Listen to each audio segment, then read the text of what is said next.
Josh Oldham, and we have Billy McFarland. We do. One more time for Hogan Oldham, everybody.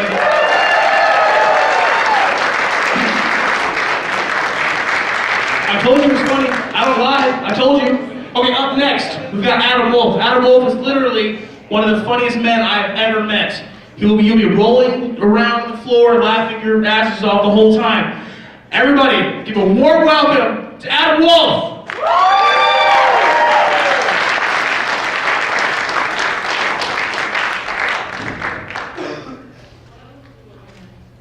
Hey, how you guys doing? All right, so first thing I need you guys to do, I need you to do me a favor. I'm a single dad, and my daughter's at home, so I'm going to send something to her. On the count of 3, I want you to say, "Hello, Victoria," all right? All right, so, all right. So 1, 2, 3. All right, I'm going to be honest, my girlfriend's name is Victoria. You guys help me get laid. I'm going to get laid later. Thank you very much. I'm sending it to her right now. You guys are fucking awesome. So, man, you're a great looking crowd. Great looking crowd. We came to this venue yesterday, and it's an amazing place, and I realized I was going to be very nervous tonight. So I asked my fellow comics if they could give me some advice on how to deal with these nerves. And Billy told me that I should try doing what Jim Morrison did. I thought about it, and I asked him if he meant whether I should perform with my back to the audience. He said, no, you should overdose in a bathtub because you suck. So, that did not help. I am terrible. That was my first joke, and the reviews are already in. I am terrible. My dad's never gonna let me. The actresses from iCarly are finally old enough to where I don't feel so creepy when I have sexual thoughts about them. Was my least popular tweet of 2007. No faves. I saw this study, and they found that handsome men have a harder time getting hired, which explains why I want to fuck all those homeless guys. They're so handsome. They're so handsome. Nobody's giving them a chance. They're so handsome. Yeah. You guys, any Star Wars fans in here? Yeah. Yeah, me too. I was raised on the original trilogy, and I love those movies so much. And when it came out, like the first week, I took my son to go see the movie, and it was amazing. I cried, mostly because I'm getting a divorce. I'm sad. I'm sad all the time. I'm 39, about to turn 39, and I'm afraid that I'm going to die alone. Mostly because if there's somebody else in the room, it's no longer autoerotic asphyxiation. So, that's the risk you run when that's your addiction. Hanging in the closet, naked. My wife, my ex, and I, we still live together, unfortunately, because we just can't afford to separate right now. And we fight a lot. That was not the joke. I'm not going to complain, though, if you're laughing. When I don't do the punchline, it's still good. We fight a lot, and the day I left to come here, it's like a 9-hour drive, we had a huge fight right before I left, and I made the mistake of mentioning that I felt like I did more than my fair share of the housework.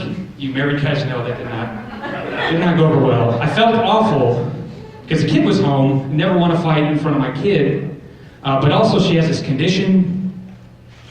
Man, I can't remember what it calls. It begins with an F. It affects the joints and the muscles. Say that again? No, I'm pretty sure it's fucking lazy. She is lazy. Lazy.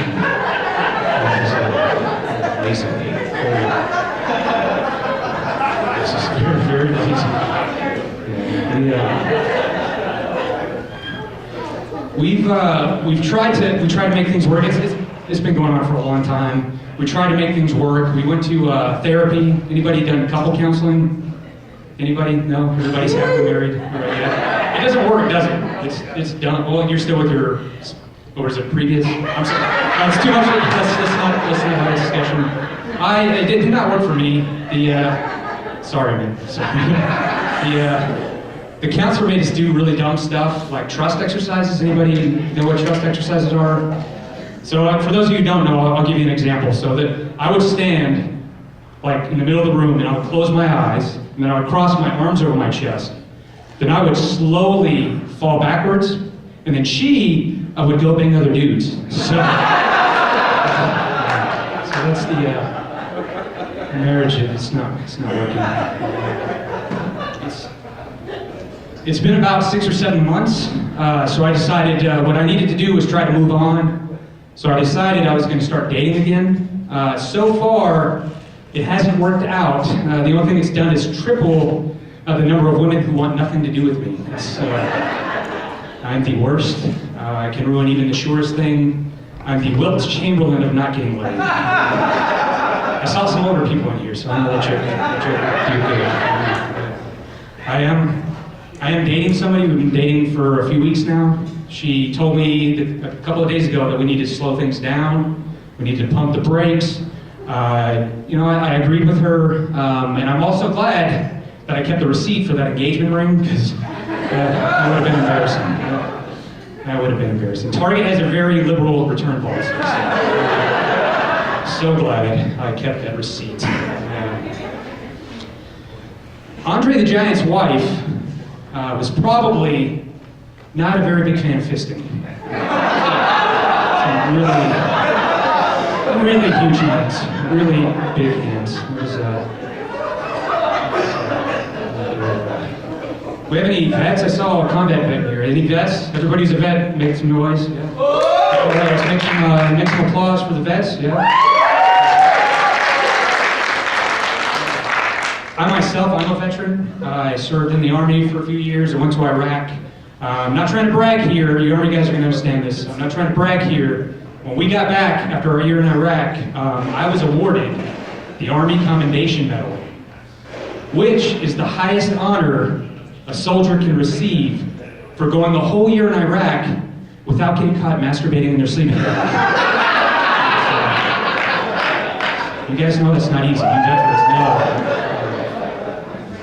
I got the V for Valor device because I never waited till everybody else was asleep.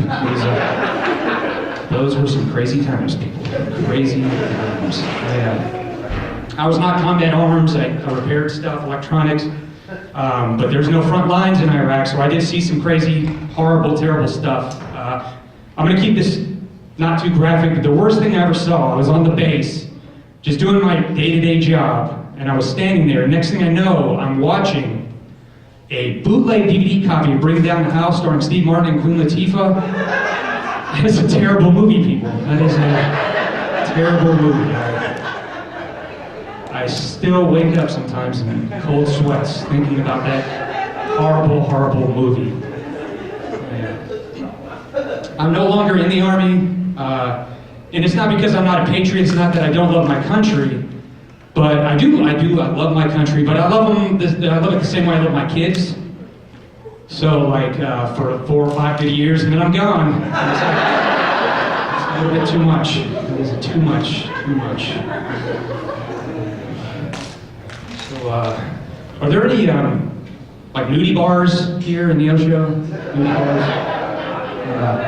No, yeah. Because we're looking for something to do later. I'm from Killeen. You Army guys know that's outside of Fort Hood. There is a gentleman's club there called the Pretty Lady Gentleman's Club, and that place should be sued for false advertising. There's not even one. I went to lunch shift, night shift. There's not a lot of C-section scars, a lot of gunshot wounds. It's clean. I went to Iraq for a year and I came back pretty mentally stable. I was there for 45 minutes and I was at the VA the next day for PTSD. It was awful. You guys. You guys know what the worst thing about to do at a nudie bar is, right? Is you get too drunk and then you fall in love at the nudie bar. Then the next thing you know, you're looking across the parking lot and there's a homeless guy over there, and you wanted to fuck a homeless guy again. They're so handsome, but people just don't want to hire them because of their good looks, jealousy, I think. I don't know. I'm from Texas. We just drove up here the other day. There's a huge problem in Texas with teen pregnancy. I don't know how Missouri is, but Texas, it's a big problem. They're trying to solve this problem. They're trying to figure out how. There are a couple of states, I don't remember which ones, that they're going to extreme measures. They're selling the Plan B pill over the counter to teenage girls without parental consent. And as you can tell by my Tupac shirt, I am pretty liberal, so I'm okay with that. Thank you, sir. So I'm okay with it, but I think the fact that they're selling them in the form of Dora the Explorer Goonies is just, that is too far for me. That is too far for me. A lot of people think that in order to solve teen pregnancy, what you need is more God in school. I'm not saying that will not help, but I don't think that's the best solution. For me, from my experience, if you want to lower teen pregnancy rates, you don't need more God in school, you need more Dungeons and Dragons. I played a lot of Dungeons and Dragons in high school. I had a 0.0% chance of impregnating anybody. Let's just say I spent a lot of lonely nights rolling my own 20-sided die. I spent a lot of lonely nights casting my own magic missile. I spent a lot of lonely nights eroding my own goblin. I had a +4 proficiency at handling my short staff. That's what I'm saying. I didn't get laid. So. Guys, when I go to sleep at night, I leave the Golf Channel on my TV because the white noise helps me sleep. Okay, thanks. That one, sometimes it gets laughs. I think my house is haunted, but the ghost was a guy who died in his sleep, so it's mostly just unexplained snoring. So it's just more of an inconvenience than anything. We have any Frasier fans in here? Frasier? Yeah, no spoilers because I'm still watching it on Netflix. This is a little fact that you can tell at parties, so I'm sharing it with you. You guys know in the show, it's this guy Frasier. He's a radio personality. His dad lives with him, and his dad has this dog named Eddie, who is a Jack Russell Terrier. The fact is, I don't know if you guys know this, but they actually had 37 different Jack Russell Terriers play Eddie the dog on that show. Mostly because Kelsey Grammer likes to torture and murder small animals. So, it's good for parties, just remember that. So, sometimes I go to this open mic in Austin, and if you tell the worst joke of the night, you get a free beer. So the following joke is a joke I wrote so I could win a free beer. So that, just to preface. So we have any anti-vaxxers in here? People that don't want to vaccinate their children? No? Thank you, because I hate those people, because there are kids with like no immune system, they can't get vaccinated, and it's very dangerous. The worst ones are the celebrities, like Jenny McCarthy. A lot of people listen to them. They're not scientists. They don't know what they're talking about. And most recently, the one I just found out about is Fergie from the Black Eyed Peas. Everybody know the Black Eyed Peas? Can we get some applause for the... They don't deserve any applause. She did not vaccinate her daughter, but she's getting what is coming to her, because I just read the other day that her daughter has the mumps. The mumps. The lovely lady mumps. And that is how you win a free beer at Kick Butt Coffee open mic in Austin, Texas. With that horrible, horrible joke. Baker's dozen is what I would call my penis if I was a baker and had a much larger penis. That's 13 people. 13. Speaking of large penises, I saw there's a study that showed that women who were dating partners that had large penises were more likely to cheat, which means my ex-wife still has no excuse, because It's average, ladies. Average. Average.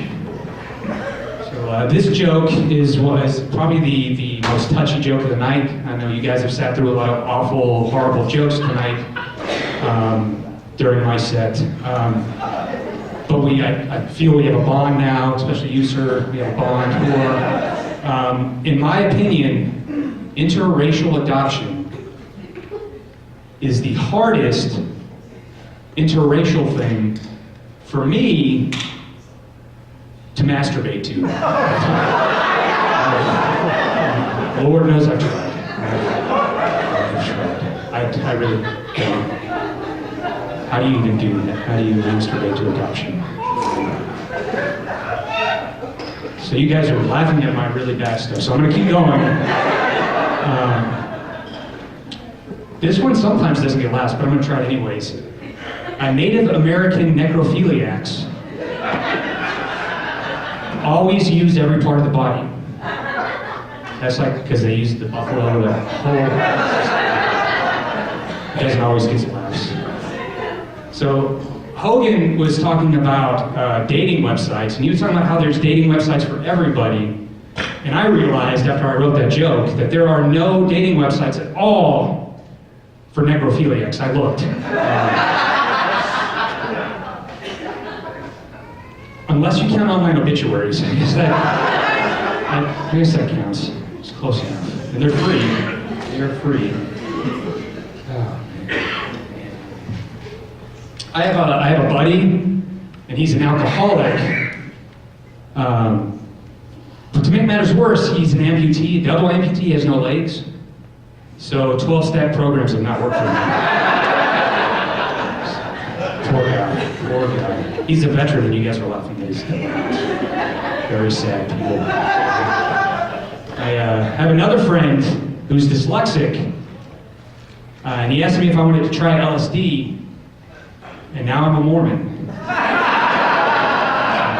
Latter-day Saints. I wear magic underpants. Magic underpants. Do we have any Monopoly fans in here? Yeah. I hate that game. But, like I said earlier, I'm getting divorced, and I have to do stuff with my kids now, and they love playing board games. And we just purchased this newest edition of Monopoly. You know how they have all those Lord of the Rings, Harry Potter. This one is the Monopoly Hoarders Edition. I don't know if you heard of this. It's just like the regular game, but all the little player tokens are dead cats. So also the hotels and the motels, dead cats. The cards, dead cat. It's just a box of dead cats. Okay. We got any wrestling fans? I mean, people laugh at the Andre the Giant joke. Somebody's got to be a wrestling fan. Anybody heard of John Cena? Yeah, John Cena, professional wrestler, future Academy Award winner. John Cena. He holds the record for the most Make-A-Wish Foundation wishes granted, which is pretty amazing. It's 270, and I think that's commendable, and he's really awesome for doing that. But how pissed are those little kids going to be when they get to heaven and Jesus tells them that wrestling is fake? Just saying, they could have gone to Disneyland. That's all I'm saying. Instead of watching Men in Tights. So I'm going to end on this joke. In my opinion, the worst part about anal fisting is the awkward handshake after you pay the guy.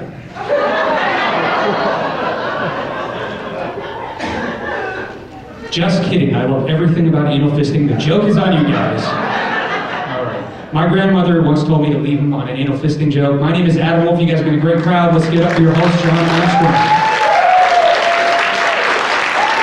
Armstrong. I'm still